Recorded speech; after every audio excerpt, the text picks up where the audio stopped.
Opa! Podcast Caos Corporativo na área! Segundou! Que delícia! Estamos com a temporada Errar Bastante para Acertar Gigante em 2024 no ar. E neste que é o segundo episódio, vamos falar sobre erros comigo mesmo. Aqui é Amanda Costa. Alberto Reutemann, que erra todos os dias, mas que aprende todos os dias, Felipe Bragato. E aqui Fernando Braguilha. Mentira, tá errado, é Felipe Bragato. Muito bem, meninos, estamos começando!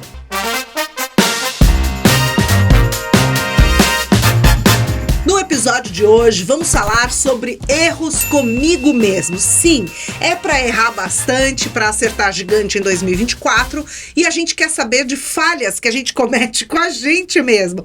Eu vou começar falando a minha. Já veio minha 7ª B aqui, gente. Fala! Pra eu guardar o erro só pra mim. Vou deixar ele numa caixinha, num potinho, não vou falar pra ninguém. É aumentando mesmo? Cada vez mais. Olha lá, hein? Qual o seu erro, Amanda? Olha, eu tenho um erro gravíssimo, que é... Diga lá. Música de desabafo. Solta, que quase ninguém vai te julgar. Ninguém vai te julgar. Tá tudo bem. Tem 130 mil ouvintes por semana. Mas tá tudo... Se alguém julgar, Amanda Costa aqui... Gente, eu vou compartilhar. Eu tenho um erro que eu não consigo fazer atividade física, gente. Eu acho que isso é um baita erro. Eu achei que ela ia falar, eu não tomo banho antes de dormir, Meu alguma Deus. coisa assim. Que isso? Não, eu não escovo o dente. Eu também não faço atividade física. Mas é um baita erro. Tá, É um mas... erro. Não é um erro erro? com você mesmo, é. Mas você É um erro caminha, comigo você faz... Bom, entendi. Não é E você? um julgamento, né? E você? O erro que eu cometo comigo, eu não faço atividade física. Ah, pronto. Olha só. Isso eu tô falando numa lavada, minha gente. Não é? Não, outro. Não vale repetir. Outro, eu acho que eu tenho uma incrível dificuldade de desagradar as pessoas. Dificuldade ou facilidade? Eu tenho uma incrível dificuldade em desagradar as pessoas. Me deu, sabe o meme da Nazaré? Me veio um negocinho. Não, mas é que ele não gosta de desagradar as pessoas. Então você fica buscando. É aquela coisa que ele Exatamente. tem de dificuldade de falar não. Isso. Então Mas bom. você vê que até para falar isso eu encontrei palavras bonitas e confusas. Mas é verdade, eu acho que eu falo muito sim para as pessoas, eu tento agradar os outros e começa a me dar circuiticos por dentro, né? Eu devia ser mais... E quando eu estouro, a forma não é a mais adequada, então são erros que eu cometo. E você, Olha, É verdade, né? Eu sei que vocês... Não, mas é verdade. É verdade. É verdade. O meu erro tem a ver com falar. Eu não falo. Olha só, apesar de estar aqui comunicando, a pessoa que é... Deixa eu ver, eu sou uma pessoa tímida, mas extrovertida. Pegou? Sim. Então eu tenho dificuldade de expor completamente os meus sentimentos e minhas emoções para as pessoas. Mas por que você acha que isso é um erro? Porque isso me faz mal. Se ele sofre... Eu sofro comigo mesmo. Sabe o erro do potinho? Eu sofro comigo mesmo. É verdade. E aí eu fico só acumulando, e aí a hora que eu vou ver eu já tô sofrendo. E você sabe que eu sempre fui tida pelas pessoas que são mais próximas, que convivem comigo, eu sempre fui tida como a pessoa que fala tudo, a pessoa que não deixa pra depois, a pessoa que não leva desaforo pra casa. E aí em terapia eu fui descobrir que eu guardo muito. Guarda. Eu guardo muito, porque eu tenho essa risadona, eu tenho esse jeito todo, né, extrovertido, de falar bastante e tal. Só que as coisas que de fato me incomodam, as coisas que de fato poderiam gerar algum tipo de polêmica, essas eu vou guardando. Até que chega um momento que eu explodo de um jeito totalmente inadequado. Então eu deixo aquele copo ir enchendo até a última gota que transborda. E daí eu viro a errada na situação, entendeu? Sabe quando você perde a razão por conta da maneira? E aí eu vivo perdendo a razão porque eu deixo aquilo chegar a um ponto inaceitável. E acho que muita gente também, com muita gente acontece isso, sabe? Porque aí você é tida como uma pessoa inadequada na maneira como você reage. Só que é o seguinte, eu fico segurando muito, então... A recomendação da terapeuta foi, vai falando aos poucos, pensa na maneira como você fala, na forma, a forma é importante. Eu sou daquelas pessoas que eu tô mudando bastante, que acreditava assim, cara, mas é a verdade. Se é a verdade, então pode. E aí a gente lembra da letra do Cazuza, né? Mentiras sinceras me interessam. Por quê? Porque nem sempre a verdade é algo que vai fazer bem pro outro. A verdade também pode ser muito dolorida. A verdade também pode magoar o outro, né? Então não é porque é verdade que você pode mandar na lata, né? Então isso são erros bem graves meus que eu tô procurando aprimorar. Pra quem não conhece muito Amanda Costa e Felipe Bragato, a gente tem que ir se complementando com isso. Porque daí o que ela fala, eu não falo. Então a gente fica trocando as figurinhas pra gente conseguir manter um equilíbrio ali, entendeu? E aí eu procuro o Felipe e falo assim, Felipe, eu preciso falar tal coisa, Felipe. Mas isso é ótimo. Me ajuda, Felipe. Deixa Daí eu ele vai e deixar. fala de um jeitinho equilibrado. E eu acho que isso é uma dica, inclusive, para as pessoas trocarem. Que às vezes você tem uma dificuldade e o outro tem uma dificuldade que é o contrário da sua, você vai aprendendo, né? A gente Façam se complementa, alianças, né? Que bonitinho. Não é verdade. Mas Eu acho que, assim, o nosso episódio está falando muito sobre erros comigo mesmo, né? Eu acho que o erro, ele precisa, antes de mais nada, ser libertador, né? Mas antes de ser libertador, você precisa passar por uma fase de reflexão. Eu acho que todos nós precisamos nos voltar para os nossos casulos, porque todas as vezes que a gente tem um erro e comete um erro crasso muitas vezes conosco mesmo, a gente também começa a procurar as nossas indulgências. Ah, mas eu tive essa reação agressiva, mas também você viu o que ele falou, você viu o que ela fez. A gente começa a tentar apaziguar as nossas atitudes. Justificar. E eu acho que o exercício de reconhecer os nossos erros, por mais que ele seja silencioso, isolado, ele precisa ser isento. Eu preciso deixar de ser meu próprio advogado ou deixar de ser meu próprio acusador e olhar o erro que eu cometi comigo mesmo ou com os outros de uma maneira assertiva. Acho que faz sentido o que você está falando.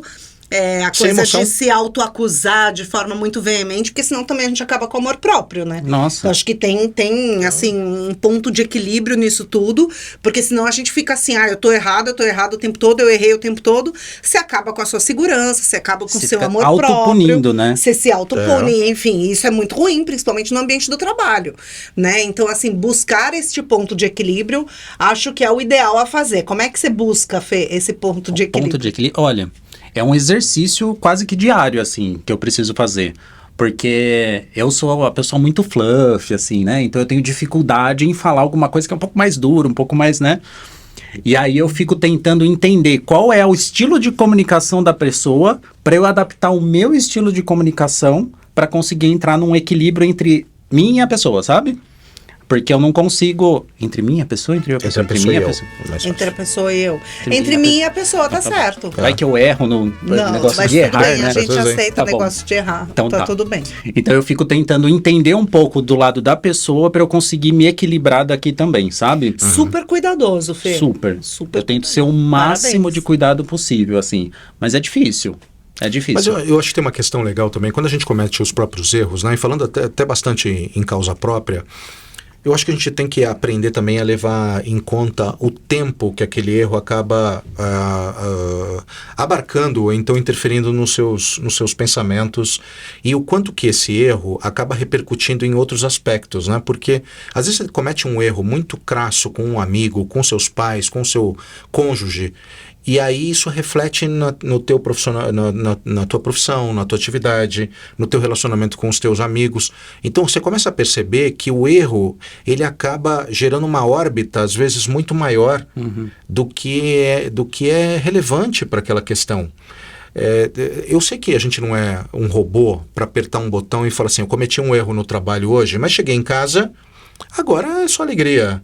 Amanhã eu Virou volto a pensar a chavinha, nisso. né? Pronto. Mas o quanto a gente consegue se policiar em levar o erro para as determinadas caixas que elas merecem estar, nos determinados tempos que elas merecem estar.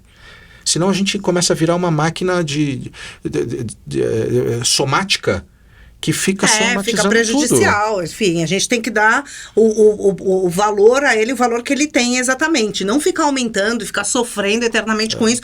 Eu acho que tem que pensar no erro tanto quanto você precisa para poder tirar um aprendizado dele. Agora, Alberto, que erro você já cometeu que você não voltaria a cometer hoje?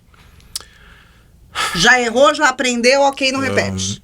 Eu acho que eu cometi vários erros na minha vida, me orgulho inclusive dos erros, mas acho que talvez um deles que eu cometi, que talvez eu não consiga voltar atrás, acho que eu teria passado mais tempo com os meus pais. Esse foi um erro. Não, no trabalho. No trabalho, ok. No trabalho... Tá fugindo. Eu acho que um dos erros que eu cometi no meu trabalho, eu acho que eu teria sido menos agressivo em defender pontos de vista e teria sido mais empático em várias fases da minha vida. Eu acho que eu teria... Traga exemplos.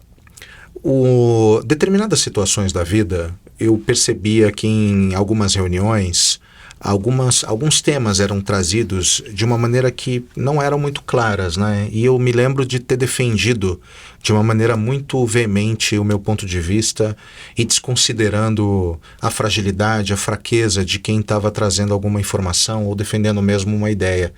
E eu acho que eu venho participando de um processo de tirar muito dessa minha casca grossa profissional que eu acabei aprendendo. Então eu me lembro que, por fato de trabalhar em banco, era um ambiente muito agressivo e quando eu me vi, eu estava sendo agressivo também. Trabalhei em empresas, inclusive, que a agressividade era muito valorizada e me masculinizei ao extremo. Virei um lutador de jiu-jitsu, inclusive, né? Para determinadas causas, brigava e defendia pontos de vista, muitas vezes de uma maneira absolutamente inaceitável, em nome do patrimônio da empresa. Eu acho que esses foram erros hoje inconcebíveis para mim. Eu acho que o trabalho mudou, né? Eu acho que os arranjos organizacionais hoje são outros. Não é mais aceitável essa postura do machão, né? Que você falou. Cara, passou isso, tá totalmente out. Que bom que você reconhece, né? Que bom que a gente vive outros tempos, onde também os aspectos femininos, né? Considerados femininos, né? Liderança Shakti, né? Na verdade, homens e mulheres têm elementos masculinos e femininos, né? O que a gente tem que buscar é o equilíbrio. Mas a gente percebe que os elementos femininos vêm também sendo valorizados nessa liderança mais atual, né, Felipe? Completamente. Olha, eu achei que eu estava aqui me preparando, já que ela falou assim, ela vai perguntar para mim o erro, ela vai perguntar para mim o erro. Não veio.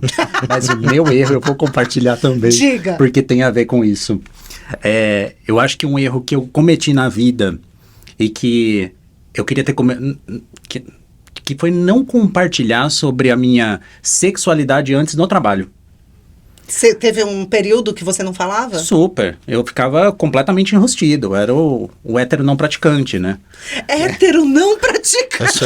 Essa é excelente. Anotando aqui. Eu passei por um estágio bi, depois eu fui pro hétero não praticante, e aí eu falei, eu preciso falar para as pessoas. E eu acho que isso ajudou a outras, entre aspas, pessoas minorizadas a também se virem junto comigo, sabe? Eu acho que eu podia ter ajudado mais pessoas antes, se eu tivesse feito isso antes também, porque hoje eu sei que tem pessoas que eu inspiro, pessoas que realmente ficam buscando coisas em você, né? Referências em você. E eu acho que eu podia ter feito isso antes. E eu perdi essa oportunidade de fazer antes. Tô super feliz de ter feito, mas eu queria ter feito antes porque é isso. Eu acho que... E o que você acha que te levou a cometer esse erro? Medo, julgamento, a sociedade que né, ainda é. A gente vem evoluindo, mas parece que a gente dá 2 passos para frente, um para trás e um para o lado, né?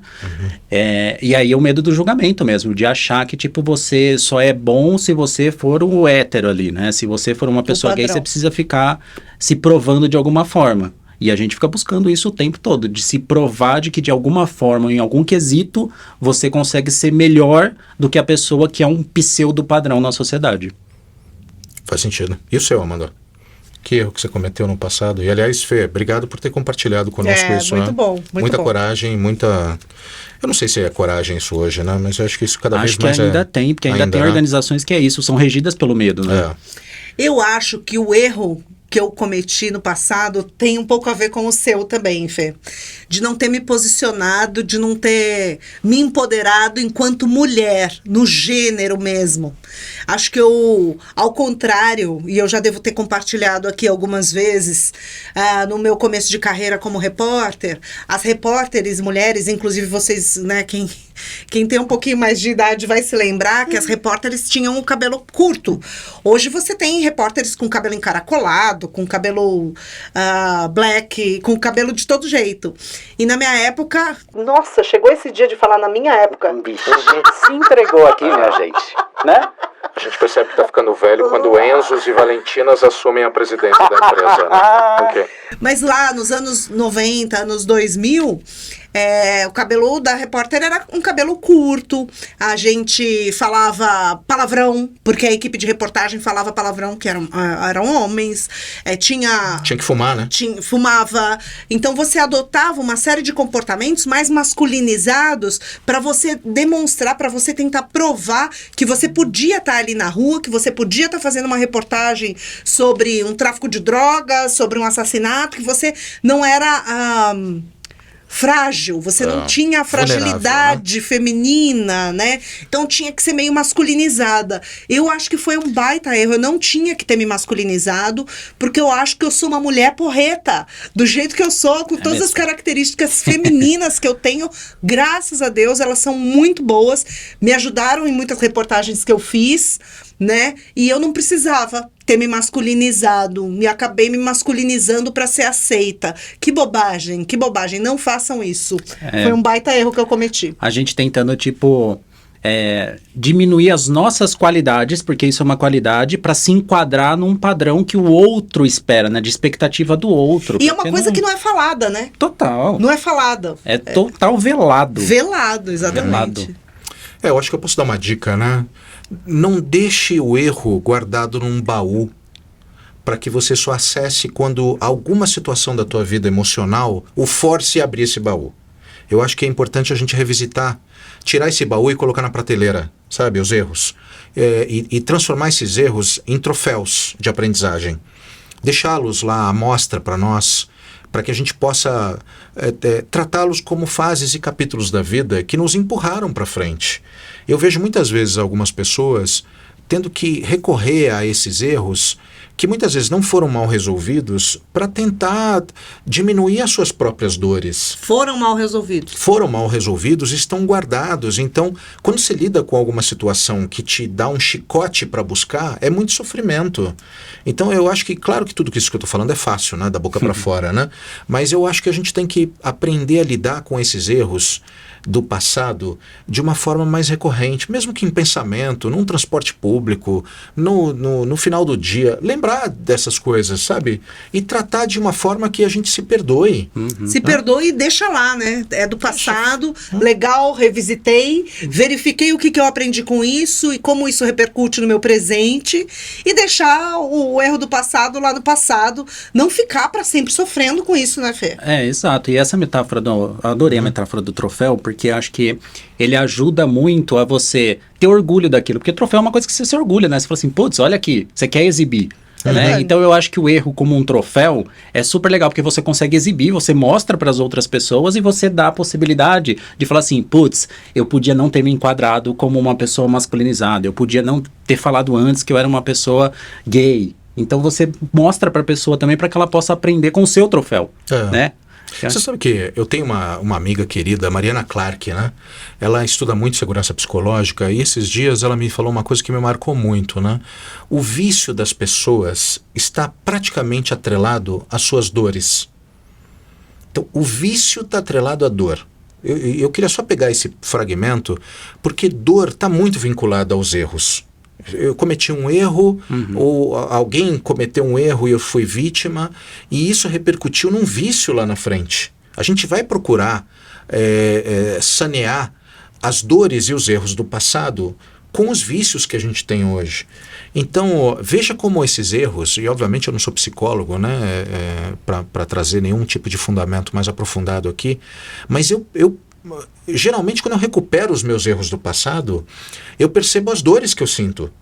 E se a gente não aprender a lidar isso com apoio psicológico, com um profissional, ou mesmo a gente mesmo, com alguns amigos de confiança, os erros não se tornam aprendizagem. Eu estou falando isso porque a gente está falando muito sobre erro que gera aprendizagem, né? O erro comigo mesmo, o erro que a gente sente, falei, pô, cometi erros por ação ou por omissão. Erro precisa fazer parte da tua rotina. Eu acho que é isso que eu posso dizer de dica para os nossos telespects. Na verdade, eles fazem, né? Na verdade. Mas a gente esconde, né? Não, mas exatamente. Porque assim, o erro tá lá, o erro de verdade faz existe. Parte da rotina. Ele existe, ele é uma realidade para todos os seres humanos. Atenção, para todos os seres humanos, em qualquer cargo, em qualquer área. Todos nós erramos. Relaxa, porque não é só você que erra. Então, a grande diferença, eu acho que é trazer o entendimento do erro para a rotina. Então, pegar esse erro, olhar com lupa. E eu gosto sempre, gente, de... Quando eu pego um erro, e esse negócio, a gente falou, acho que no episódio anterior, de... mas não pode personificar, não pode perguntar quem. Cara, eu detesto. Quando a gente tá numa reunião que teve um erro, teve um problema, aí você pergunta, quem foi? Aí ninguém fala. Fica aquele silêncio sepulcral. Cara, bicho, a gente tá tratando aqui abertamente do erro. Vamos falar quem foi. Porque você vai perguntar quem foi, por quê, o que aconteceu, o que você pensou. Porque senão, cara, você perde o fio da meada da investigação. Sim. Você precisa investigar. Porque é isso. Eu acho que é legal não personificar, que eu acho que não precisa, mas precisa saber quem é. Porque você precisa levar em consideração, que faz parte desse cuidado. Sim. Que pode ser que aconteceu alguma coisa com essa pessoa, sei lá, eu... Não, porque assim, vamos comigo. Teve um erro. Aí ninguém fala quem foi por culpa enfim, por culpa de medo de represália, por culpa de X9, né? Prejudicar a pessoa, medo de ser considerado fofoqueiro. E aí ninguém fala, a própria pessoa não se voluntaria a dizer que foi ela, que seria o melhor dos mundos. E aí aí parou, né? Parou. Você concorda que parou? Porque pra onde você vai com essa investigação? Não, pra nenhum lugar, não tem como você agir. E aí, como é que você vai tirar aprendizado disso? Eu acho que, tentando olhar aqui um pouco das situações, né? Quando você, líder, entra nesse mérito, eu acho que você também está dando input para o próprio grupo se autorregular.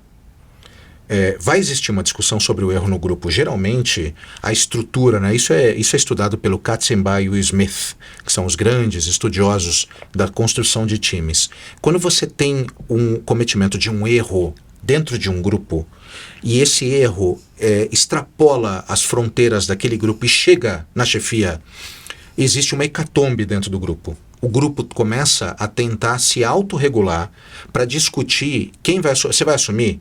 Você vai fazer, você vai pedir desculpas? Como é que a gente conserta? Então, naturalmente, isso eu estou falando de um grupo que já é mais pleno para maduro, tá? Um grupo muito júnior não chega nesse nível.